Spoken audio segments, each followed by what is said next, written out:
Baik, kita mulai ya kuliah pada siang hari ini. Ini kuliah terakhir parasitologi di blok mikroparasit. Baik, Assalamualaikum warahmatullahi wabarakatuh. Suara saya terdengar jelas atau terputus-putus, Dek? Jelas, dokter. Jelas, dokter. Baik, jadi materi kuliah yang terakhir ini terkait dengan metode diagnosis, kemudian terapi dan pencegahan pada infeksi parasit ya. Next slide.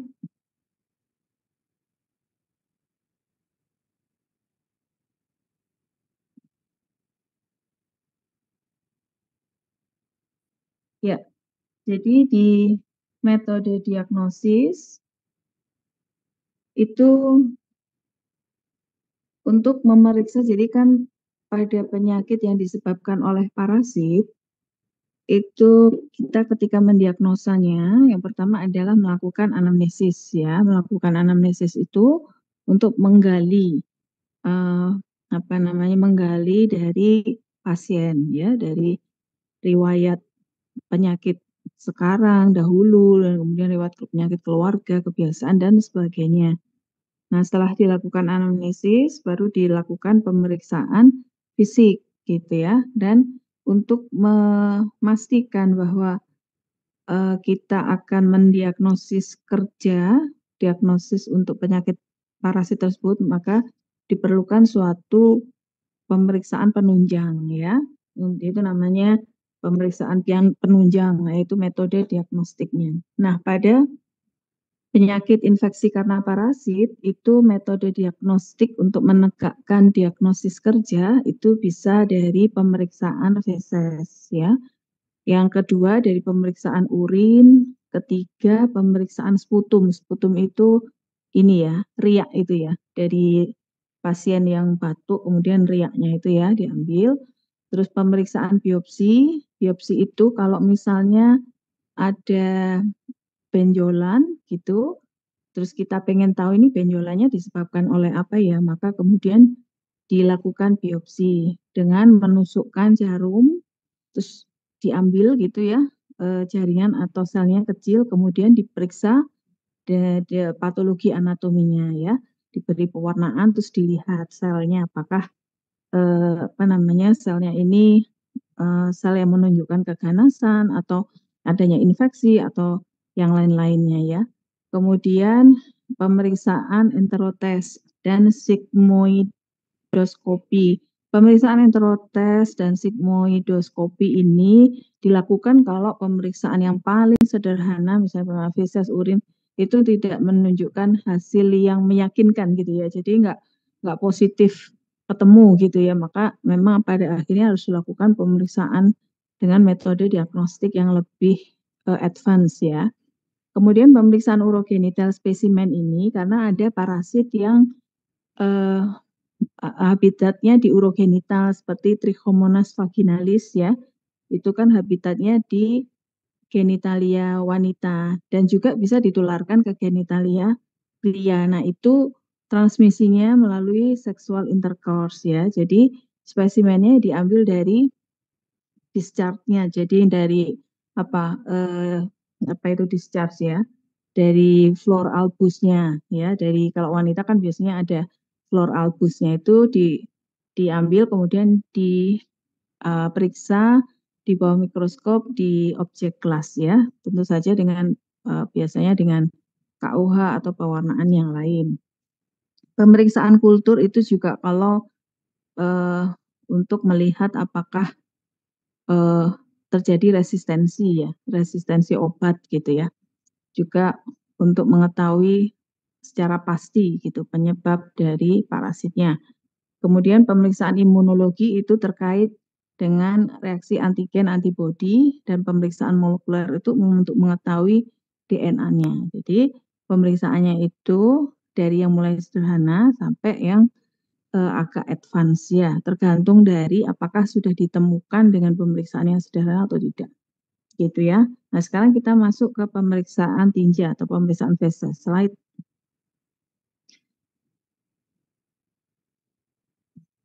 Ya. Jadi slide ya, pemeriksaan feses atau pemeriksaan tinja itu ada mikroskopik dan makroskopik. Kalau makroskopik ya melihat bentuknya ya. Jadi kayak misalnya ada feses ya pada pasien dengan amoebiasis ya. Jadi apa ya, amoebiasis itu muntaber itu ya. Jadi muntah kemudian berak gitu juga itu kok ya amoebiasis. Nah, itu dari makroskopis fesesnya itu udah sangat apa sangat khas gitu ya. Jadi dari konsistensinya ya, terus warnanya ada lendir atau ada darahnya, terus adakah kelihatan cacingnya, kadang-kadang tuh ya ada juga gitu kalau yang disebabkan oleh helmin tuh juga kadang terikut gitu cacing dewasanya ya. Nah, itu secara makroskopik ya, makros. Jadi dilihat dengan mata ya. Nah, kemudian kalau yang pemeriksaan mikroskopisnya tentu saja di diambil sedikit spesimennya, kemudian dilakukan dengan penambahan larutan-larutan gitu ya. Kalau yang dengan salin itu digunakan untuk pemeriksaan telur cacing, larva, ya, terus sel darah merah, sel darah putih. Dulu waktu uh, kuliahnya masih konvensional ya, pernah ya, angkatan 2005 itu, 2005-2006 angkatannya Dokter Rangga, ya, angkatannya Dokter Rangga sama siapa ya 2005? Dokter Rangga yang di sini ya. Itu masih kuliahnya masih konvensional, jadi misalnya parasitologi itu diberikan di semester 1. Satu itu habis gitu ya, parasitologi. Jadi isinya hanya kuliah praktikum, UTS, UAS gitu. Anatomi juga begitu, fisiologi juga begitu, itu 2005 zaman Dokter Rangga ya. Nah, ketika praktikum parasitologi itu pas pemeriksaan feses, mahasiswa diminta untuk membawa feses masing-masing gitu ya. Terus dilakukan pemeriksaan terhadap feses, terus dilihat apakah ada telur apa enggak gitu. Gitu dulu ya. Jadi seru juga waktu zaman-zaman dulu itu ya, yang masih pakai kuliah konvensional ya. Nah, terus zaman tahun 2007 angkatannya Dokter Silvi, Dokter Fitria Nugraha Aini itu sudah pakai blog ya. Seperti sekarang ini. Jadi kalau untuk pemeriksaan mikroskopik pada sediaan basah, pada feses itu harus dikasih larutan ini salin, terus kemudian nanti ditutup dengan cover glass gitu, terus dilihat ya. Terus juga ada juga dengan beberapa pengecatan itu kalau untuk melihat kista ya, untuk protozoa kista atau tropozoid. Jadi nggak bisa dengan salin yang biasa ya, atau pakai DMP ya, untuk mewarnai tropozoid yang bentuk yang bisa bergerak ya dari protozoa gitu ya, supaya lebih teridentifikasi. Karena kalau protozoa itu lebih kecil sekali ya gambarannya gitu ya. Jadi kalau tidak terwarnai maka nanti sulit membedakan dengan fesesnya sendiri gitu. Tapi kalau terwarnai jadi nanti bisa dibedakan gitu ya. Nah, yang paling bagus biasanya pakai trifoam gitu. Jadi nanti kelihatan biru gitu ya, biru kehijauan gitu. Nah, itu tropozoitnya. Oke, slide berikutnya. Slide berikutnya bisa ditampilkan.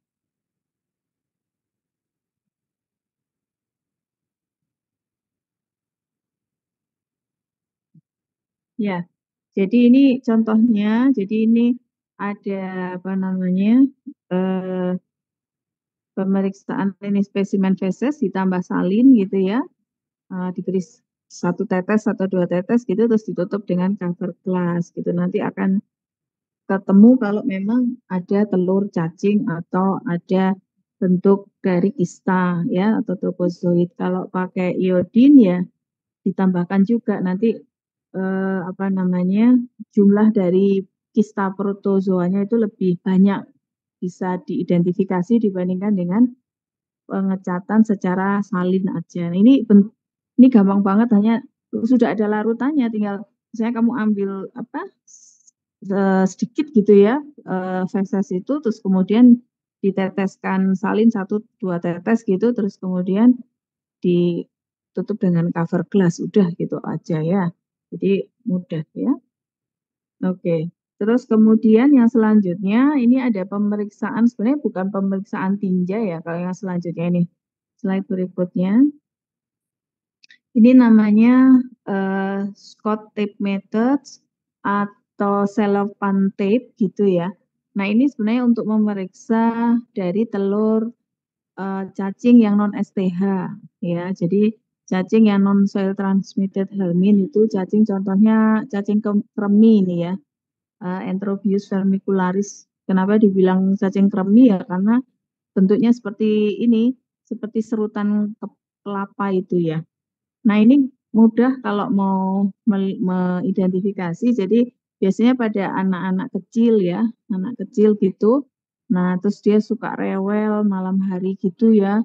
Terus menggaruk-garuk pantatnya gitu. Nah, kita curiga dia terinfeksi Enterobius vermicularis, maka pada pagi harinya itu bisa ditempelkan selopan tip ya. Jadi itu loh, apa sih namanya? Yang tipis itu yang bening ya, ditempelkan ke perianal, kemudian nanti sudah itu ditunggu sebentar, diambil, dilekatkan pada objek gelas. Sudah dilihat di bawah mikroskop gitu. Nanti kalau ketemu telurnya yang elipsoid ya, terus kemudian ada tadpole, nah itu berarti positif terinfeksi oleh Enterobius vermicularis gitu ya. Seperti itu. Slide berikutnya.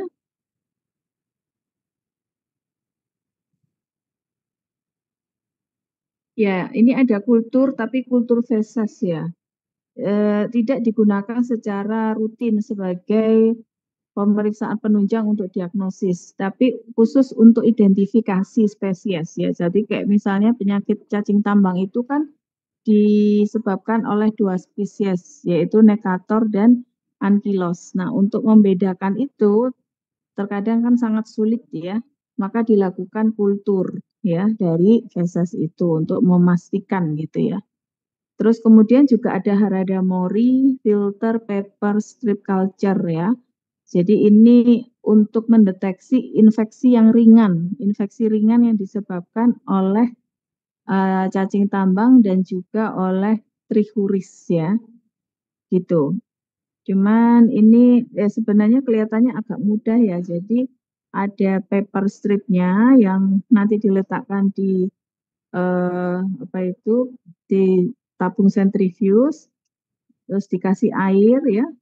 Setelah itu kemudian disimpan dalam ruangan yang gelap selama 7 sampai 10 hari ya. Nanti kemudian pada saat itu nanti larvanya akan bertumbuh gitu. Kalau larvanya tumbuh dia akan ada di dasar dari tabung sentrifuge itu ya. Sehingga nanti bisa dikolektif ya larvanya gitu ya. Oke. Selanjutnya, ayo selanjutnya digeser.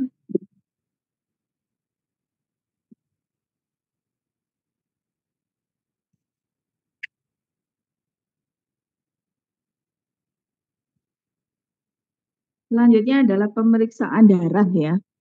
Nah, pemeriksaan darah ini memang suatu metode diagnostik rutin pada protozoa darah ya. Protozoa darah itu eh, menyebabkan penyakit misalnya malaria gitu ya, filariasis, kemudian protozoa darah yang lain ya.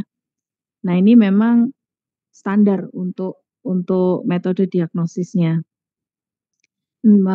Darahnya ini diambil dari darah perifer ya, dari darah perifer yang ada di perifer tubuh kita ya. Nanti kita bisa lihat di slide berikutnya. Jadi kalau pemeriksaan darah, ada pemeriksaan darah hapusan tipis, ada pemeriksaan darah hapusan tebal gitu ya.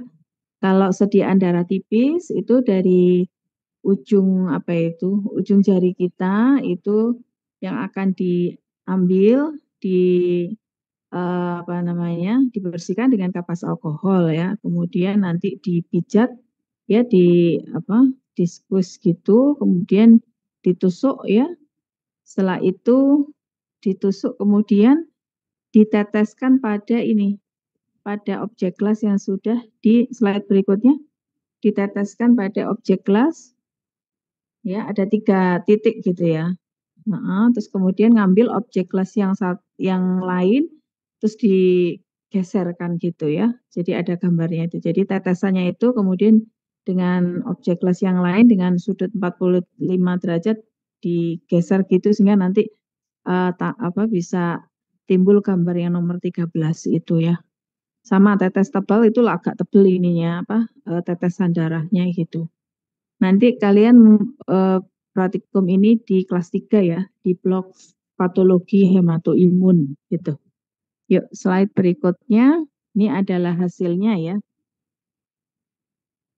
Nah nanti dikasih nama gitu, nah, misalnya namanya X gitu, laki-laki apa perempuan, tanggal berapa gitu ya. Nah nanti dari yang hapusan tipis ini yang apa, yang seperti lidah itu ya, nah itu nanti kita warnai dengan Giemsa ya, diwarnai dengan Giemsa supaya bisa tetap tidak hilang warnanya. Nah nanti akan terlihat eritrosit sel darah merah dan juga parasitnya gitu ya. Slide berikutnya ini adalah kesalahan-kesalahan ya kalau terkait dengan pembuatan hapusan darah tipis ya. Kalau misalnya terlalu tebal gitu ya nomor 1 itu akan terlihat di mikroskop itu bertumpuk gitu, sel eritrosit sel darah merahnya itu bertumpuk, jadi agak susah untuk mengidentifikasinya. Atau misalnya kecil begini nomor 2 atau pas digeserkan itu enggak rata, jadi ada yang pecah-pecah begitu ya. Ini adalah yang paling bagus adalah yang nomor 5 ya. Ini yang harusnya bisa diidentifikasikan. Oke, slide berikutnya adalah penggunaan mikroskop. Mungkin kalian sudah ya diberikan slide berikut diberikan penjelasan terkait dengan penggunaan mikroskop ya. Jadi sebenarnya sudah tidak asing lagi ya dengan menggunakan mikroskop. Di kita ada mikroskop itu ada lensa okuler dan lensa objektif. Lensa okuler itu yang ada yang dekat dengan mata kita, itu namanya lensa okuler ya. Tabung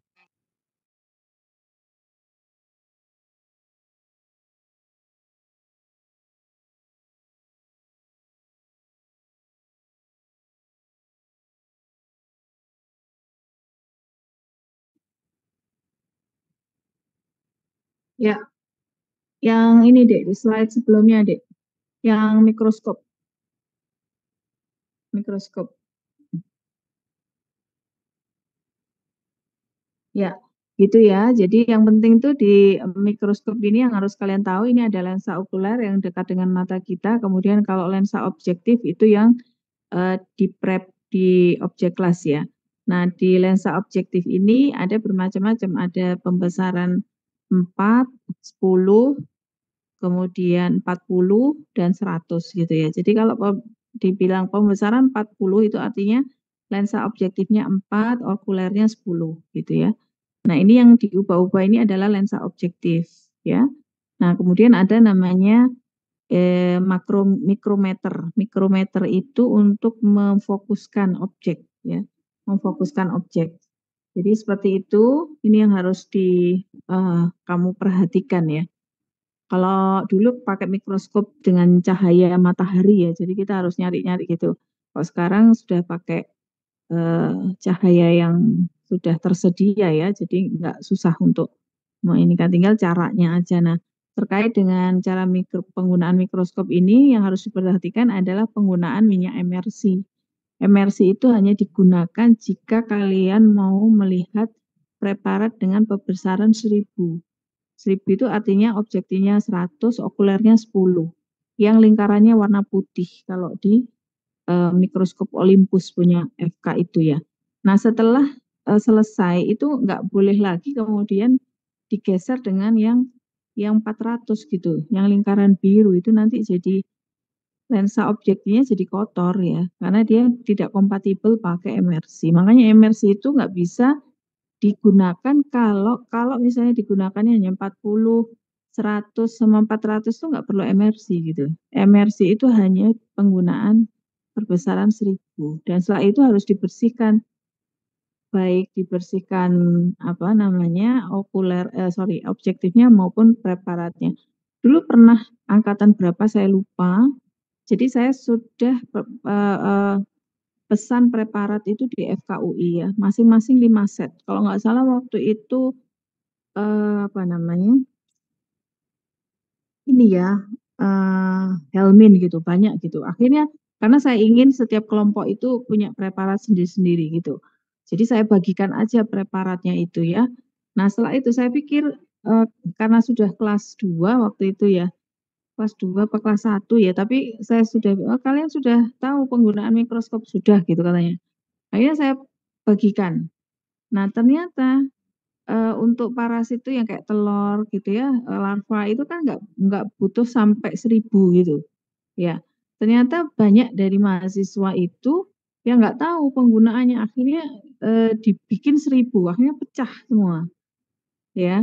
Maksudnya bukan pecah preparatnya, tapi, eee, spesimennya itu loh pecah, telurnya pecah, jadi akhirnya rusak, banyak yang rusak dan itu, nggak murah ya, satu preparat tuh 200 ribuan. Makanya akhirnya kenapa sampai sekarang saya kalau praktikum parasit sering di-display gitu loh, ya di-display karena, ternyata mahasiswa juga nggak terlalu ngerti penggunaan mikroskop gitu ya, seperti itu. Oke, slide berikutnya ini adalah gambaran kalau kita melihat, pemeriksaan hapusan tipis ya, jadi nanti bisa melihat macam-macam sel ya.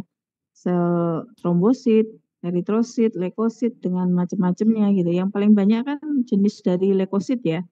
Slide berikutnya kalau misalnya, eee, ada apa, pemeriksaan darah pada penderita malaria. Nah, nanti terlihat tuh dengan pewarnaan Gemsa yang sebelah kiri itu, yang kosong-kosong itu adalah eritrosit yang tidak terinfeksi gitu.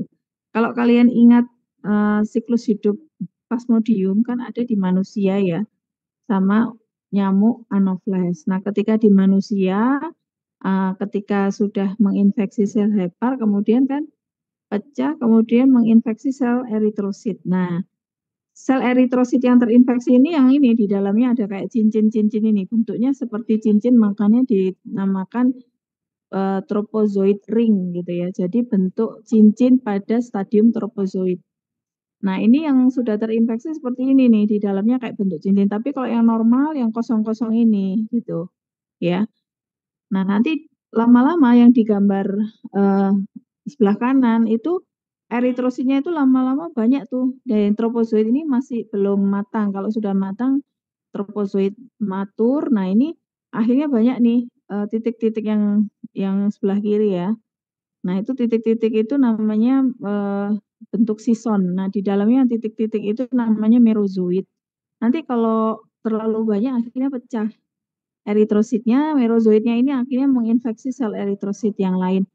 Kalau yang di gambar kanan yang di bagian bawah itu kan ada seperti banana shape ya, seperti bentuk pisang. Ini adalah gametositnya Plasmodium falciparum gitu, dia khas. Jadi kalau di pemeriksaan darah terus kita lihat di bawah mikroskop, loh kok ada bentuk seperti ini, berarti sudah dalam fase gametosit gitu. Jadi dia siap menularkan ya. Karena gametosit kan tadi nantinya akan ada di darah perifer, dan ketika ada nyamuk anopheles gametosit ini akan terambil gitu ya ceritanya. Yuk slide berikutnya. Ini masih pemeriksaan darah tapi untuk, mikrofilaria yang nantinya akan menyebabkan penyakit kaki gajah gitu ya. Nah, mikrofilaria ini ternyata punya kebiasaan. Kebiasaannya mikrofilaria itu macam-macam. Kalau yang Bancrofti dia itu cuma ada di malam hari gitu. Jadi dia beredar di pembuluh darah itu malam, siang itu Bancrofti. Tapi kalau Timori, Brugia timori dia cuma malam aja, siang nggak ada di peredaran darah, nggak tahu dia main kemana gitu ya. Nah, seperti itu. Jadi kalau kita mau mengambil darah dan kita curiga ada mikrofilaria timori, maka pengambilan darahnya dilakukan pada jam 10 malam sampai jam 2 pagi gitu ya. Oke, slide berikutnya yang yang pemeriksaan darah untuk mikrofilaria ya. Ya, yang di atasnya deh, di atasnya belum ini. Yang pakai stain smear ya, jadi pemeriksaan dengan pewarnaan ya. Nah, nanti ada dipakai pewarnaan GEMSA, pakai pewarnaan HE gitu ya untuk melihat lebih detail ya, lebih detail dari mikrofilarianya ya. Terus ada metode konsentrasi ya. Metode konsentrasi itu memang untuk melihat mikrofilaria Bancrofti dan Malayi ya. Jadi dengan sedimentasi, dengan apa ya? Sedimentasi itu dengan pengendapan atau dengan konsentrasi menggunakan membran filtrasi atau pakai di coats dilapisi oleh Bavick coats dan juga dengan mikrohematokrit menggunakan tabung mikrohematokrit ya. Oke, slide berikutnya untuk mikrofilaria bisa juga digunakan tes dietil karbamazin provocation test ya. Jadi tes ini dilakukan pada masyarakat di daerah endemis gitu ya. Jadi misalnya di daerah endemis filariasis itu secara klinis mereka tidak nampak, tapi sebenarnya di dalam tubuhnya itu sudah banyak mikrofilaria. Maka kemudian diberikan obat DEC ya secara oral ya. Kemudian nanti setelah itu malamnya diambil darahnya gitu ya. Nah, nanti dilihat harusnya ketemu mikrofilarianya itu harusnya ketemu gitu ya. Seperti itu. Oke, slide berikutnya ini adalah gambaran mikrofilaria ya, sebelah kiri itu mikrofilaria. Kok ini kan darah ini deh ya, yang abu-abu ini adalah eritrosit yang tertumpuk-tumpuk gitu loh. Jadi kalau pewarnaannya bagus, sebenarnya eritrositnya nggak numpuk-numpuk gini. Nah ini ada mikrofilaria gitu. Apakah ini Bancrofti, Brugia itu dilihat dari ada apa namanya inti di bagian ekor apa enggak gitu. Nah, kalau yang sebelah kanan ini manifestasi klinis yang diakibatkan oleh mikrofilaria. Kalau yang elephantiasis yang kakinya besar ini ya, itu bukan mikrofilaria lagi tapi cacing dewasa. Jadi cacing dewasa filaria. Nah, karena dia beberapa waktu yang lalu sudah pernah saya jelaskan bahwa cacing filaria itu menyumbat di kelenjar limfenya. Nah, kalau dia kelenjar limfenya itu sudah ada cacing filaria yang dibentuk dewasa, maka kan dia akan menyumbat sehingga alirannya nggak benar. Akhirnya seperti ini ya. Nah, ini agak sulit juga kalau diobati pun secara oral itu juga nggak terlalu efektif dibandingkan ketika masih mikrofilaria. Tapi kalau sudah bentuk dewasa filaria, apalagi sudah mati ini banyak yang mati di pembuluh darah limfenya ini yang bikin kemudian elephantiasis ini mungkin harus obat oral dan juga dilakukan surgery ya. Nah ini juga bisa pada di vulva ini, bayangkan ini vulva deh, ini vulva. Ya vulva kan nggak segini besarnya ya. Ini vulva, jadi kadang-kadang skrotum juga begitu. Jadi Bancrofti ini bisa menyerang di ekstremitas inferior, terutama ekstremitas inferior ya. Superior juga ada di tangan gitu. Ini inferior. Nah, juga sama urogenital. Ini di vulva. Nah, kalau kadang-kadang juga saya sering kalau di pria itu di skrotum. Jadi skrotumnya besar banget gitu ya. Ini vulva, bayangin vulva seperti ini ya. Oke, slide berikutnya. Ini adalah pemeriksaan sputum. Sputum itu riak ya, riak sekret ya. Jadi pada manifestasi klinis yang disebabkan oleh misalnya amoeba ekstraintestinal gitu. Nah, nanti dari sputumnya itu di diidentifikasi ada enggak gitu kista atau bentuk tropozoid ya. Seperti itu. Jadi banyak juga misalnya ada telur gitu ya. Ini telur Fasciola hepatica atau misalnya larva, kan banyak sekali larva dari Ascaris, Strongyloides, Ankylos necator yang bisa migrasi atau bisa masuk ke siklus paru-paru ya, sehingga menyebabkan Lover syndrome gitu ya.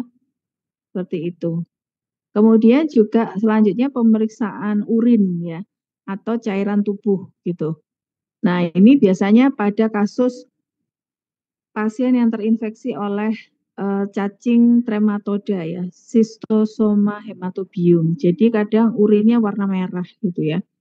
Nah, ini nanti di koleks ya, dikumpulkan urinnya, kemudian nanti akan dilihat apakah ada telur dari Schistosoma ya.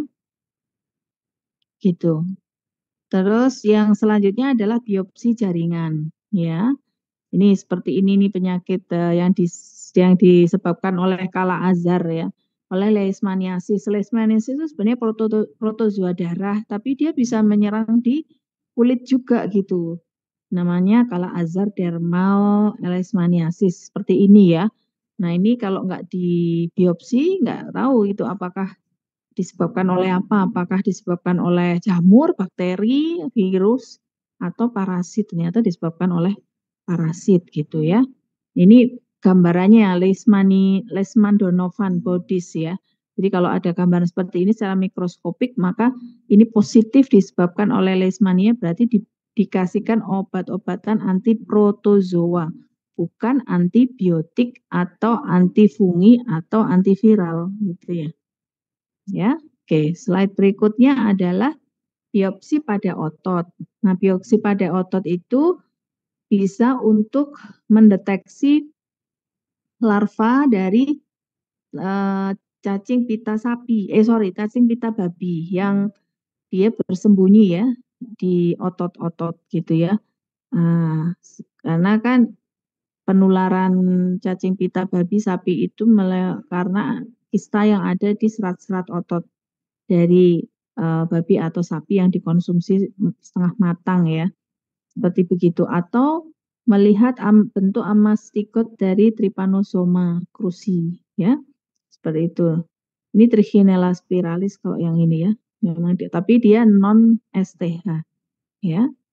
Kemudian selanjutnya adalah teknik enterotest. Jadi entero itu kan sel pada GI tract ya. Jadi enterotest itu merupakan metode sederhana untuk mengetahui cairan di duodenum ya. Nah, ini seperti ini ditelan gitu, dimasukkan gitu ya seperti pada gambar. Kemudian nanti difiksasi di wajahnya begini. Terus kemudian nanti setelah itu kan sampai itu dari panjangnya itu ya kira-kira nanti sampai ke duodenum dengan cara peristaltik ya kan. Terus nanti mukus atau cairan dari empedu itu nanti akan masuk ke sini. Nanti dilihat ya, apakah di cairan empedunya ini ada tropozoid dari protozoa intestinal. Ya, apakah itu giardia, apakah larva dari cacing misalnya, atau telur dari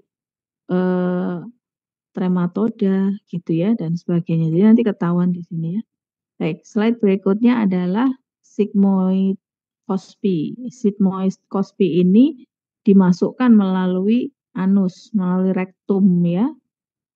Jadi untuk mendiagnosis entamoeba histolitika yang tidak bisa didiagnosis dengan pemeriksaan rutin ya. Jadi misalnya dari pemeriksaan feses itu enggak ketemu nih telurnya ya. Kista atau tropozoidnya. Padahal manifestasi klinis jelas-jelas dia menunjukkan penyakit yang disebabkan oleh entamoeba histolitika, tapi enggak nemu dengan pemeriksaan feses. Makanya kemudian dimasukkan ke dalam rektum. Nah, kemudian setelah itu di swab ya, terus dilihat. Nah, nanti ketahuan kalau seperti ini ya pada infeksi berat yang disebabkan oleh cacing cambuk ini terjadi prolaps ya. Oke, slide berikutnya ini adalah pemeriksaan urogenital. Seperti tadi ada parasit yang ditularkan hanya dengan satu cara, yaitu sexual intercourse ya. Nah, itu kita mengetahuinya apakah disebabkan oleh parasit atau bakteri atau jamur itu dari Flor albus, dari cairan itu loh, discharge-nya ya. Nah, nanti apa ditambah salin 0,85%, kemudian nanti dilihat apakah ada trichomonas atau tidak. Lanjut kita ke metode kultur. Ya, metode kultur ini mahal dan lama ya, minimal 2 minggu gitu ya. Jadi memang banyak parasit yang bisa ditumbuhkan di kultur, tapi tidak menjadi suatu metode diagnostik yang rutin digunakan pada infeksi parasit ya. Jadi memang untuk misalnya yang tidak ketemu gitu parasitnya dengan berbagai macam metode diagnostik yang sebelumnya, dan juga biasanya pada parasit yang ternyata resisten pada obat-obatan antiparasitik ya. Jadi parasit yang bisa dikultur di lab ini adalah ini ya. Nanti kalian baca sendiri. Selanjutnya ini adalah diagnosis serologi atau imunologi, itu terkait dengan reaksi antigen antibodi ya. Jadi ada yang ELISA, ada yang IHA gitu. Intinya reaksi antigen antibodi. Jadi bisa mengetahui terjadinya penyakit amoebiasis yang disebabkan oleh Entamoeba histolytica, malaria yang disebabkan oleh Plasmodium, filariasis yang disebabkan oleh Microfilaria, toxoplasmosis yang disebabkan oleh Toxoplasma gondii, dan trypanosomiasis yang disebabkan oleh Trypanosoma ya. Metode selanjutnya itu molekuler, pakai PCR untuk mengetahui DNA, sequencing ya. DNA itu lebih detail lagi ya, gitu. Jadi kalau sudah DNA ya sudah mentok gitu ya. Ya ini tapi mahal. Nah mahal dan enggak selalu ada di fasilitas kesehatan primer gitu ya. Jadi harus ke rumah sakit rujukan gitu. Itu rumah sakit rujukan aja belum tentu ada ya. Jadi kayak misalnya ada ibu-ibu yang dicurigai, nah misalnya dia hamil terus dia senang kucing gitu ya. Terus kemudian apakah nanti janin yang dikandung ini ada kongenital gitu, maka itu bisa dilakukan pemeriksaan dengan PCR ya. Jadi dari cairan amnionnya diambil gitu ya, diambil kemudian dilakukan pemeriksaan PCR sehingga nanti ketahuan sequencing DNA-nya gitu ya. Nah, dari situ nanti bisa terdeteksi apakah terjadi kongenital, artinya nanti bakalan hidrosefalus, bakalan terus kemudian ada kelainan pada jantung dan sebagainya karena terinfeksi pada saat ibunya hamil oleh toksoplasma gitu. Sehingga sudah prepare gitu ya ibunya ini ya, terkait dengan kondisi bayinya gitu. Oke. Baik, itu adalah beberapa metode terkait dengan diagnostik pada penyakit malaria. Sebelum saya melanjutkan ke obat terapi, ada yang ditanyakankah terkait dengan materi metode diagnostik?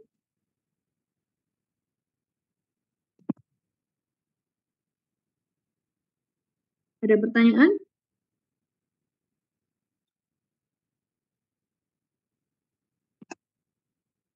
Ada pertanyaan enggak?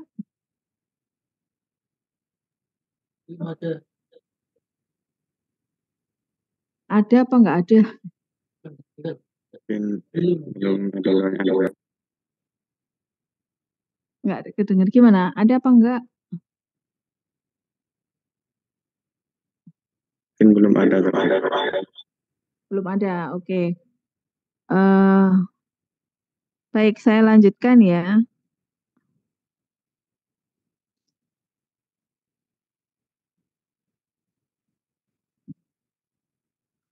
Oke, selanjutnya adalah terapi ya. Kalau tadi metodenya, sekarang terapinya. Nah, di parasit itu kan ada cacing, ada jamur, ada protozoa ya. Jadi kita masuk ke yang cacing dulu ya. Yang pertama adalah antelmintik. Antelmintik ini maksudnya adalah apa tuh? Antelmintik itu adalah anti cacing gitu ya, obat anti cacing gitu. Nah, obat-obatan yang digunakan untuk membunuh cacing ya, itu namanya vermicide ya atau vermifuge ya. Kalau antibiotik kan antibiotik antibiotik ya. Ada bakterisid atau ada bakteri statik ya. Kalau bakteri statik itu artinya bakterinya tetap gitu, nggak mati tapi dia nggak bisa berkembang. Tapi kalau bakterisid mati gitu. Kok mati? Tentu saja nggak bisa berkembang ya. Nah, obat anti cacing ini itu harus bisa mencapai usus dengan absorpsi minimal. Ya, karena kan sebagian besar cacing itu ada di usus ya. Jadi harus bisa nyampe obatnya ini. Kalau nggak bisa nyampe ya percuma gitu ya. Belum belum membunuh dia sudah habis dulu gitu ya karena terabsorb ya. Terus lebih aktif pada cacing daripada terhadap mukosa usus hostnya ya. Jadi kemudian kalau diabsorpsi efek sampingnya minimal dan dapat digunakan dengan mudah yaitu per oral diminum gitu dan tentu saja harganya murah gitu. Itu adalah kriteria untuk obat-obatan anti cacing ya. Slide berikutnya ini ada tabel terkait pemilihan obat untuk penyakit yang disebabkan oleh cacing ya. Jadi yang di sini ada worm itu cacing kan. Nah itu ada cacing gelang. Cacing gelang itu yang nematoda ini contohnya Ascaris. Ini obatnya, golongan azol ya. Terus ada alternatif obatnya ini sebelahnya. Hookworm itu cacing tambang. Ya, ada 2 spesies, Ankylos dan Necator. Obat-obatnya ini, kemudian ini yang treatworm ini adalah cacing kremi ya, Oxyuris. Ini yang non STH. Kemudian ini ada Strongyloides stercoralis, whipworm itu cacing cambuk ya, Trichuris.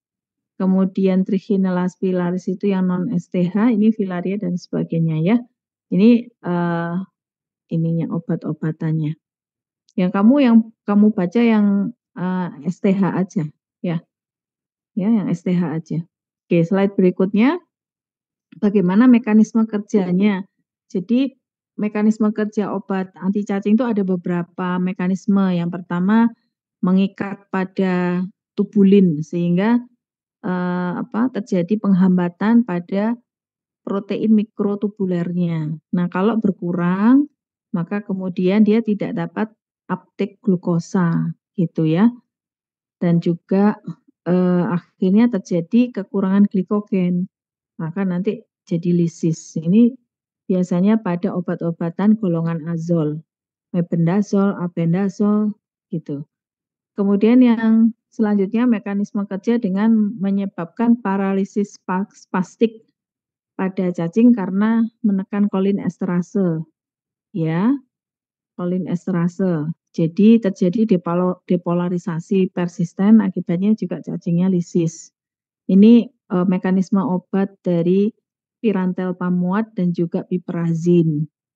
Yang selanjutnya yang mekanisme kerja obat cacing yang praziquantel itu terkait dengan intraseluler kalsiumnya itu berkurang, sangat berkurang, sehingga ototnya nggak bisa beraktivitas ya, meningkat sehingga terjadi kontraksi otot yang terus-menerus dan terjadi paralistik. Sehingga cacingnya juga lisis ya pada akhirnya. Itu mekanisme kerja antelmintik ya. Slide berikutnya kita masuk ke obat jamur. Nah, antifungi itu ada fungisidal, jadi yang dia membunuh jamur, dan fungistatik yang hanya menyebabkan jamurnya itu tetap nggak bertumbuh, statik ya, tapi nggak mati gitu. Nah, seperti yang sudah saya jelaskan di mikologi kuliah itu infeksi yang disebabkan jamur itu ada yang superficial, ada yang cutaneus, subcutaneus, dan juga yang sistemik ya. Maka obat-obatannya ini beberapa klasifikasi obat jamur itu kadang-kadang antibiotik itu ya masih digunakan sebagai anti jamur. Kenapa? Karena dia juga ngeblok pada dinding ya atau membran pada sintesis proteinnya gitu. Jadi bisa dipakai beberapa obat. Terus juga ini golongan azol, alinamin, dan juga pirimidin ya. Ini klasifikasi dari obat-obat jamur. Slide berikutnya adalah mekanisme aksinya ya. Jadi ini seperti kita ketahui ada jamur itu mempunyai mempunyai dinding ya. Jadi bentuknya itu ergosterol ya. Nah, ergosterol itu berasal dari lanosterol.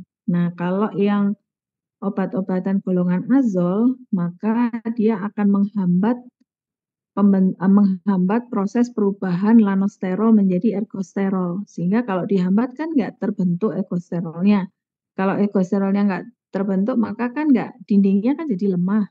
Nah, maka kemudian bisa mati dia gitu, fungusnya. Kemudian juga seperti ini contohnya 5-fluorositosin itu ya, itu menghambat sintesa RNA ya, jadi mengubah 5-fluorodin monofosfat sehingga RNA-nya jadi sintesis proteinnya itu terganggu, jamurnya lisis ya. Ini adalah gambaran mekanisme kerja jamur ya. Oke, slide berikutnya ini adalah klasifikasi obat-obatan pada protozoa usus ya. Protozoa usus ada yang di jaringan, ada yang di jaringan dan ada juga yang di lumen ya. Begitu. Ini nice to know aja ya. Ini nggak akan saya keluarkan di ujian mingguan, nggak akan ini ya. Nggak akan saya keluarkan yang slide ini. Jadi nice to know aja.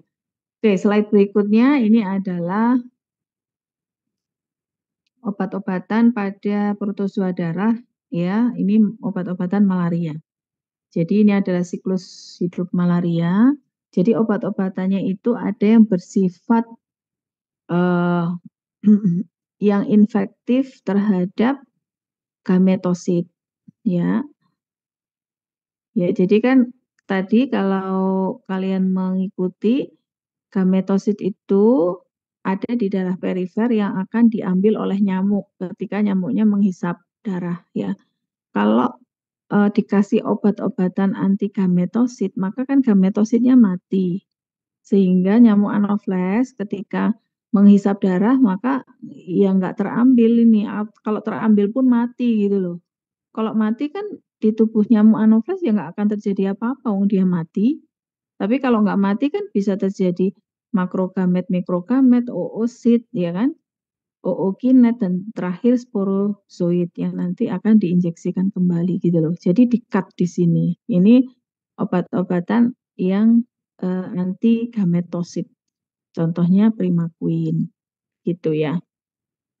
Terus kemudian kalau misalnya orang tersebut sudah terinfeksi oleh nyamuk karena dimasukkan sporozoidnya, maka kemudian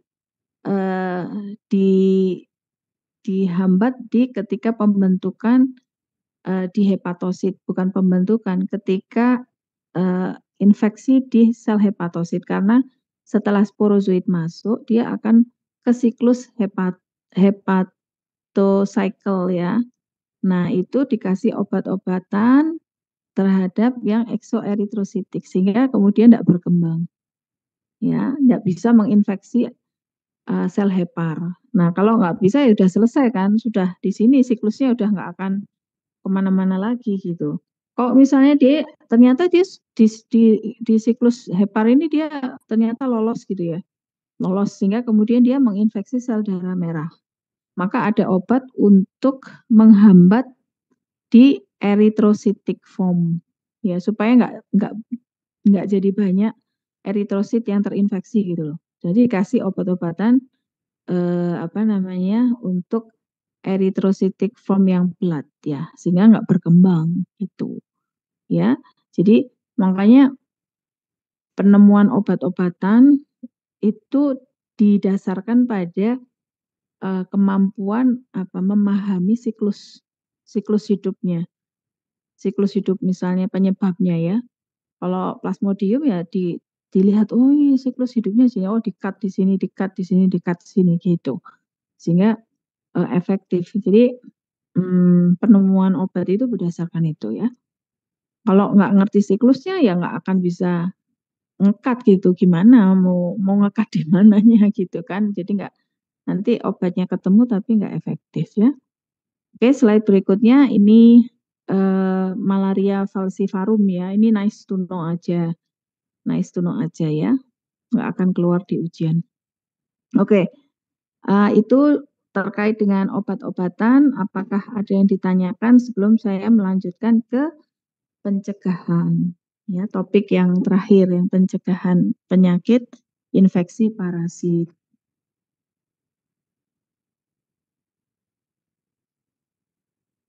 Saya terlalu cepatkah nerangkannya?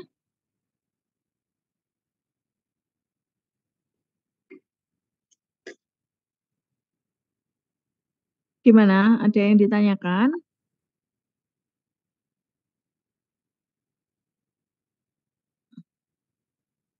Belum ada. Belum ada. Oke. Baik, kalau gitu kita masuk ke topik pencegahan penyakit parasit. Yang pertama adalah pencegahan askariasis ya. Askariasis itu berarti penyakitnya ya. Kalau belakangnya sis itu penyakitnya. Pencegahan askariasis berarti harus mengetahui siklus Ascaris lumbricoides ya kan. Ini adalah siklus Ascaris lumbricoides ya, secara sederhana. Jadi ini manusia yang sudah terinfeksi oleh Ascaris, ketika dia BAB di sembarang tempat gitu ya, terutama di tanah, maka kan telur Ascarisnya ikut dengan feses ya, jatuh ke tanah gitu kan.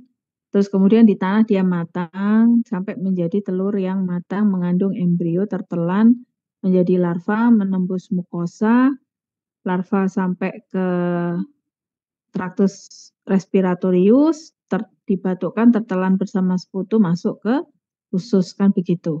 Nah, bagaimana pencegahannya? Yang pertama adalah karena cacing Ascaris itu butuh tanah ya sebagai pertumbuhan dan perkembangannya, maka supaya tidak rantai penularannya itu berlanjut, maka ya tidak boleh BAB di tanah gitu aja udah. Meskipun ada pasien ya yang terinfeksi Ascaris, nah, terus ketika dia BAB juga terikut banyak telurnya, tapi kalau BAB-nya di kloset kan selesai sudah gitu loh. Dia nggak akan menularkan, nggak ada tanah, sudah masuk ke kloset, masuk ke septic tank, selesai gitu. Jadi sudah terputus rantainya ya. Jadi tinggal mengobati aja pasien ini, diobati gitu, tapi dia tidak menularkan gitu. Nah, ketika misalnya pasien ini sudah ternyata dia kebiasaannya BAB di tanah gitu kan, maka gimana caranya supaya si si embrio ini tidak berlanjut gitu ya? Ya berarti di sini kita harus higiene perseorangannya bagus ya.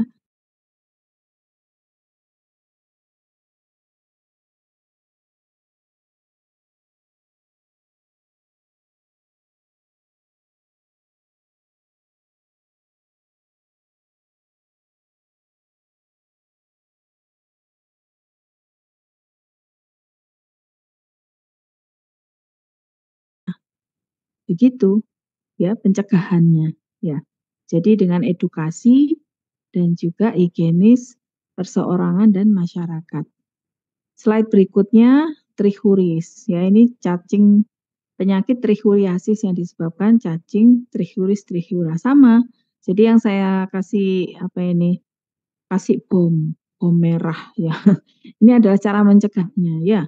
Jadi supaya tidak telurnya ini supaya tidak masuk ya jangan mengkonsumsi makanan yang enggak higienis gitu loh.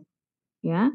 Kalau misalnya larvanya ini supaya enggak terbentuk ya dikasih obat di situ ya. Atau misalnya supaya enggak terbentuk telur di tanah ya jangan BAB di tanah gitu. Jadi ini pencegahannya, edukasi sama ya. Slide berikutnya. Kalau untuk cacing tambang sama Strongyloides agak berbeda ya.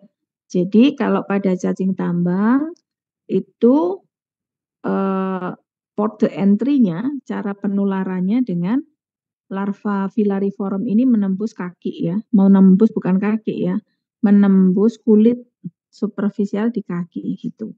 Terus dia masuk ke pembuluh kelenjar lim, terus ke pembuluh darah perifer, ke pembuluh darah besar gitu kan.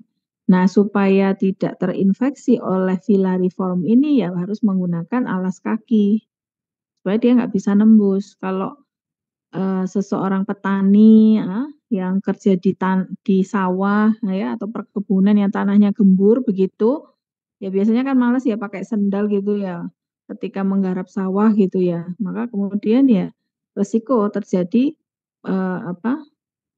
ini infektivitas ini ya. Resiko nanti filariformnya ini bisa menginfeksi gitu ya. Nah, kalau misalnya ini nggak bisa dicegah, maka kemudian kan bisa masuk ya, masuk gitu-gitu. Nah, di dalam usus ini nanti dia bertumbuh menjadi dewasa. Akhirnya kemudian bertelur. Nah, telur ini dikeluarkan bersama feses. Nah, balik lagi jangan BAB di sembarang tempat, terutama di tanah gitu ya, supaya ini tanah supaya tidak berkembang ini dari telur menjadi larva, Rhabditiform, Filariform ya. Sama ini juga begitu untuk Strongyloides ya. Oke, slide berikutnya. Ini kalau pencegahan, slide berikutnya. Ini pencegahan pada cacing pita. Ya, kalau cacing pita tidak dari telur yang mengkontaminasi makanan, tapi dari kita memakan daging yang masih ada kistanya ini nih kan, masih ada kistanya. Makanya kemudian ya jangan dimakan daging yang ada kistanya. Caranya gimana? Ya harus memasak daging babi atau sapi itu yang masak. Jadi jangan misalnya makan daging babi guling gitu atau makan daging babi medium rare gitu ya. Kayak bistik daging babi medium rare gitu. Yo iki kistane belum mati gitu atau pesan bistik medium rare dari sapi gitu. Nah, kalau pas sapinya terinfeksi ya kistanya masih ada gitu. Ya kalau mau ya makan rawon ya kan ya itu kan harus direbus sampai empuk gitu ya pasti mati lah ya. Ya toh gulai gitu ya kan direbus gak karu-karuan rendang gitu itu kan ya wis mati nih pasti ya. Nah gitu. Terus juga yang kedua tetap PAB-nya harus di tempat yang benar gitu ya nggak di tanah. Nah juga karena ini terkait dengan hewan mamalia ya hewan ternak maka juga tanah itu tidak digunakan sebagai ini pupuk ya tanaman-tanaman ini gitu. Jadi pencegahannya seperti itu. Slide berikutnya ini pada cacing trematoda ya Schistosoma. Nah agak berbeda kalau Schistosoma ini menggunakan media air ya. Ya, jadi kamu ini nice to know aja yang kamu nanti pelajari yang STH ya. Tapi ini harus saya sampaikan gitu maksudnya ya. Schistosoma ini adalah penyakit cacing trematoda, dia menggunakannya media air bukan di tanah gitu. Jadi kalau ada orang BAB di sungai gitu misalnya ya. BAB di sungai, nah orang ini sudah terinfeksi oleh Schistosoma, maka kan telurnya masuk nih ke sungai ya kan atau danau. Nah, di danau itu ada keong yang khusus nih ya. Keong-keong khusus ada 3 keong ini yang khusus. Nah, kalau telur ini menetas terus menjadi mirasidium, dia nyari nih keongnya ini gitu. Hanya di tubuh keong-keong ini aja dia bisa berkembang. Kalau keong yang lain dia nggak bisa. Nah, setelah dia ada di dalam tubuh keong-keong ini, maka kemudian dia akan keluar lagi. Nah, keluar lagi membentuk ini namanya serkaria yang sudah punya ekor, yang bisa berenang bebas. Nah, nanti serkarianya ini akan bisa menembus ke kulit atau juga mengkontaminasi kalau misalnya air danau itu digunakan untuk minum misalnya begitu tanpa dimasak, itu dia akan terinfeksi ya. Jadi ya yang merah-merah ini di pencegahannya. Jadi BAB-nya tidak boleh di sungai, kemudian membasmi keongnya dan juga menggunakan air yang untuk konsumsi minum yang dimasak gitu ya. Seperti itu. Slide berikutnya adalah pencegahan terkait dengan transmisi oleh vektor ya. Kalau yang tadi transmisi water ya. Yang sisosoma itu water transmission ya. Kalau yang lain-lainnya itu tadi soil transmission ya kan. Kayak taeniasis, kemudian askariasis, trichuriasis itu soil transmission. Jadi transmisi melewati maksudnya transmisi dengan menggunakan tanah gitu ya. Kalau yang schistosomiasis itu water transmission ya. Nah, sedangkan kalau yang taeniasis ini dari food transmission ya. Jadi transmisi dari makanan. Sekarang saya mau cerita yang dari vektor transmission, trypanosoma dan leishmania. Ya, trypanosoma ini vektornya kan lalat, ya kan, lalat glossina. Kalau leishmania lalat pasir, sandfly, lalat pasir. Ya berarti mencegah supaya si lalat ini tidak menggigit, mencegah supaya lalat sandfly nggak menggigit. Caranya gimana? Ya pakai lotion, pakai kalau tidur pakai kelambu kayak gitu. Ya, jadi pencegahannya kan kita harus tahu juga dia menggigitnya malam hari, siang hari, ya pagi hari atau kayak gimana gitu kan, ya kan?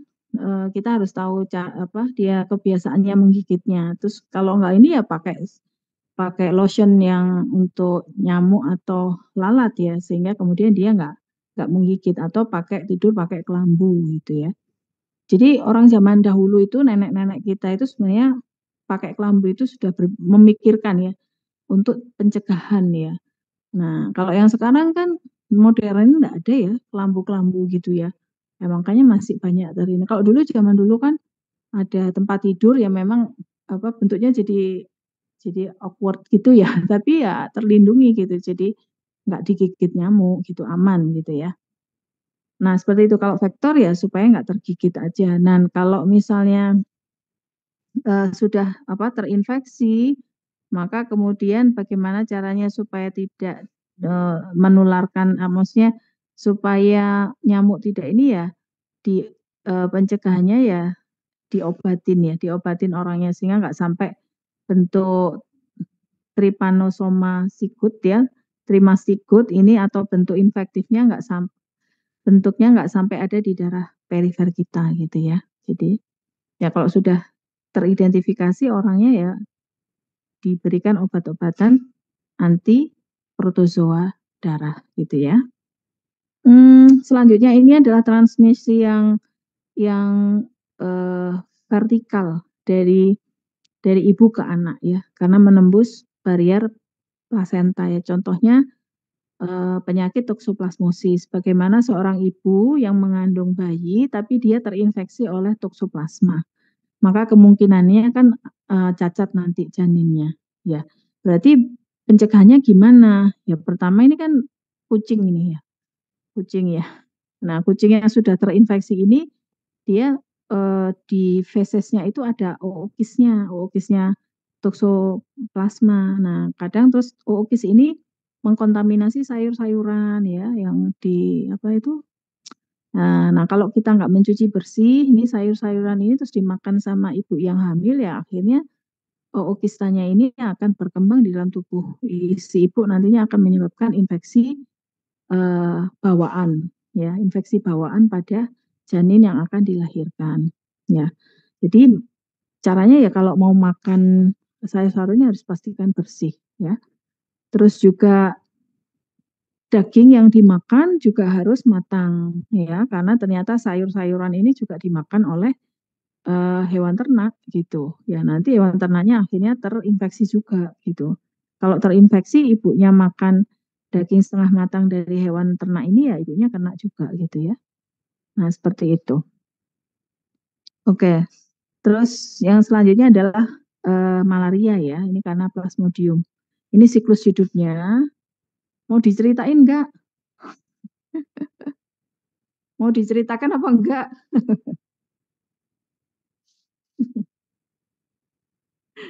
Kamu lihat gambarnya udah pusing ya. Ya, jadi ya kalau malaria itu ini vektor transmission ya, sama kayak apa? Kayak tadi Leishmania sama Trypanosoma atau filaria itu vektor transmission karena ditularkan oleh vektor, apakah itu nyamuk, apakah itu lalat. Kalau yang ini nyamuk Anopheles, kemarin ketika kalian mengidentifikasi ada nggak Anophelesnya? Mudah-mudahan nggak ada ya yang kalian temukan kemarin itu ya. Sebagian besar kayaknya lalat ya, lalat buah. Di kelompok saya tuh banyak lalat buah, laron gitu. Nyamuknya hanya berapa tuh? Ketemu 3 itu pun pas di identifikasi mikroskopik, di kepalanya yang kelihatan tuh antena plumose. Jadi menandakan bahwa nyamuknya jantan. Cuman proboscis sama palpusnya nggak terlalu jelas gitu karena patah-patah ya. Jadi saya kemarin sarankan udah ininya aja sayapnya dilihat gitu. Terus dicocokkan apakah itu sayap nyamuk yang sebagai vektor atau bukan. Kalau nyamuk rumah ya nggak apa-apa ya kan. Mestinya ya kita menyumbang darah aja lah buat mereka ya. Tapi kan tidak menyebarkan penyakit gitu loh. Ya kan? Oke. Jadi ini adalah siklus hidup dari Plasmodium, penyebab penyakit malaria. Ditularkan oleh nyamuk ya. Jadi nyamuknya menggigit, menggigit itu sambil mengeluarkan sporozoid. Sporozoidnya masuk ke siklus hepar di hati, di hepar ya. Menginfeksi sel hepar. Kemudian setelah itu kalau sel hepalnya sudah terinfeksi banyak, maka kemudian pecah, ya kan, pecah mengeluarkan merozoid yang titik-titik ini merozoid. Kemudian merozoidnya akan menginfeksi sel darah merah. Menginfeksi sel darah merah seperti tadi itu yang di metode diagnosis kalau sudah terinfeksi maka di dalamnya ada kayak bentuk cincin ya. Nah, ini berarti sel darah merahnya sudah terinfeksi. Kalau sudah bentuk cincin, nanti dia akan bertumbuh menjadi yang matang, yang lebih gede, terus akhirnya penuh tuh ya, penuh jadi merozoid lagi ya. Setelah itu nanti pecah merozoidnya menginfeksi lagi sel darah merah, terus begitu. Nah, tapi ada juga yang tropozoid ini dia kemudian akan membentuk gamet ya, gametosit ya. Gametosit nanti dia akan ada di pembuluh darah perifer. Nanti kalau ada nyamuk Anopheles yang menggigit gitu, gametositnya itu ikut ke nyamuk ya dari melalui proboscisnya. Terus nanti di dalam tubuh nyamuk akan berubah menjadi makro dan mikrogamet. Terus dia akan menghasilkan ookinet, terus oosit. Nah, oosit ini nanti akan ke kelenjar ludah ya, terus akan ke ya ke kelenjar ludah, terus kemudian akan dilepaskan merozoid ya. Nanti kalau si nyamuknya menggigit gitu ya, seperti itu. Jadi siklusnya ada 2. Jadi nggak mungkin kita apa itu namanya mengintervensi di tubuh nyamuk itu kita nggak mungkin gitu. Gimana caranya supaya nyamuknya dikasih obat supaya nggak terbentuk sporozoid kan nggak bisa ya. Ya apa caranya kan nggak bisa nyamuk ya apa caranya. Berarti di manusianya aja gitu. Jadi supaya nggak tergigit ya dikasih lotion, kasih kelambu ya kalau tidur gitu. Ya. Nah ini pencegahan malaria nih. Slide berikutnya ini menghindari nyamuk. Menghindari nyamuk dengan kelambu, pakai AC gitu ya. Kalau AC kan nyamuknya kedinginan ya, dia nggak suka dengan suhu yang dingin gitu ya. Terus pakai screen ya, jadi kayak pakai supaya nyamuknya nggak bisa masuk aja gitu. Terus pakai repelan ya, repelan untuk nyamuk ya. Nah kalau yang kedua adalah membunuh nyamuknya. Jadi kita membunuh tempat perkembangbiakan nyamuk. Ya, Anopheles itu kan suka di pantai, di rawa-rawa gitu ya. Itu dibersihkan gitu maksudnya ya. Terus juga di fogging kalau vektornya itu kayak misalnya Aedes jarak terbangnya nggak terlalu jauh gitu ya. Dan juga pakai ini untuk ikan itu ya, kalau misalnya ada tempat penampungan air, kita malas membersihkan, kasih aja ikan gitu. Nanti larvanya akan dimakan oleh ikan. Jadi larva itu nggak sampai menjadi nyamuk dewasa gitu ya. Nah, yang eh, untuk membunuh plasmodiumnya di dalam tubuh kita, yaitu tadi ada beberapa obat-obatan ya, ada antigametosid, anti sporozoid ya, terus kemudian anti erythrocytic foam gitu ya, hepatocytic foam gitu itu ada tadi ya yang di slide tadi itu. Oke. Ini pencegahannya ABCD, jadi be aware, jadi sadar faktor resikonya, avoid being bitten by mosquito, jadi menghindari gigitan nyamuk. C-nya menggunakan obat-obatan kemoprofilaksis untuk malaria, dan D-nya ada diagnosis sedini mungkin ya. Kalau misalnya kalian apalagi kalau kalian pergi ke daerah endemis, dulu pernah ada si Izun kayaknya ya sama siapa ya satu lagi Hanifah gitu ya, pergi kemana tuh, ke Papua apa kemana gitu ya. Nah itu waktu itu saya minta, udah kamu minum ini aja, doxycycline. Hanifah nggak tahu itu Izun itu minum apa enggak.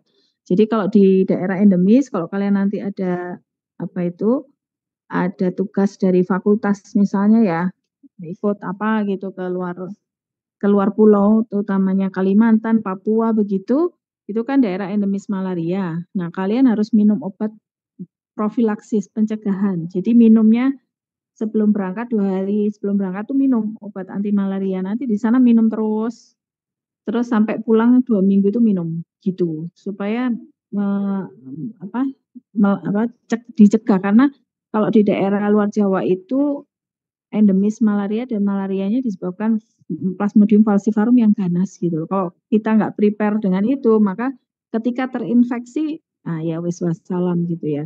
Nggak setahan orang-orang yang hidup di daerah endemis gitu, karena dia punya kekebalan gitu. Tapi kalau kita nggak pernah terus ke sana kena, ya wis gitu.